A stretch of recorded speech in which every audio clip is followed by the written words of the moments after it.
Hello' everyone, কেনে আছে আপোনালোকে? আজি মোৰ আন এটা ভিডিঅ'লৈ আপোনালোকক স্বাগতম জনাইছোঁ। মই আজি মাছ বনাইছোঁ, বিলাহী আৰু মটৰেৰে বনাম বুলি ভাবিছোঁ। তাৰ বাবে মাছখিনি ফ্ৰাই কৰি মই উঠাই থৈ দিছোঁ। তাৰপিছত তেলখিনিত অকণমান সৰিয়হ ফুটাই দিছোঁ। সৰিয়হ দিলে অকণমান ভাল লাগে আৰু এটা টেষ্ট আহে, ফ্লেভাৰো আহে, এটা টেষ্টো আহে।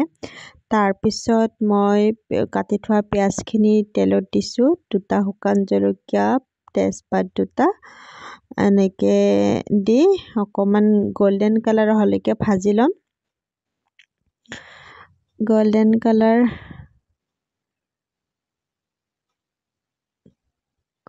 কালাৰ হ'লৈকে অকণমান ভাজিছোঁ মই। তাৰপিছত কালাৰ আহি গৈছে অলৰেডি। কালাৰ অহাৰ পিছত মই বিলাহী এটা কাটিছোঁ, বিলাহী এটা দিছোঁ তাতে। বিলাহী দি অকণমান ৰং গুড়া দি এইখিনি ভালদৰে মিক্স কৰি লৈছোঁ।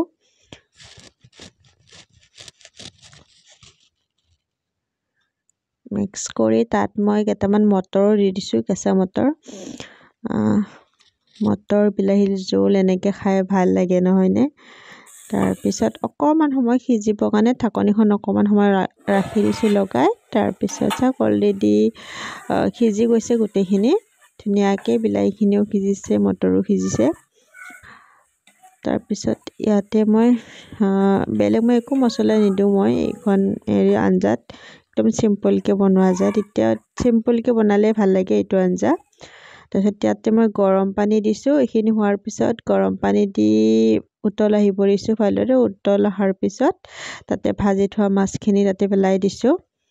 আৰু মাছখিনি দিয়াৰ পিছত ভালকৈ উতলিবৰ কাৰণে, অলপ সময় উতলিবৰ কাৰণে ঢাকনিখন লগাই ৰাখি থৈ দিম। তাৰপিছত এতিয়া ঢাকনিখন গুচোৱাৰ পিছত অলৰেডি মোৰ ৰেচিপি তৈয়াৰ হৈ গৈছে ধুনীয়াকৈ। আৰু এতিয়া মই গেছটো অফ কৰি দিম, দি কিনে এটা বাউলত ওলাই ৰাখিম। ওলাই কিনে তাত অকণমান ওপৰত মিহিকৈ ধনিয়া কাটি দিছোঁ। ধনিয়া কাটি, আৰু ধনিয়াৰ বতৰ যিহেতু ধনিয়া দিবই লাগিব ন। তাতে অলৰেডি ৰেডি হৈ গৈছে মোৰ এতিয়া। আৰু আপোনালোকৰ ভাল পাইছে যদি লাইক, কমেণ্ট, শ্বেয়াৰ কৰি দিব।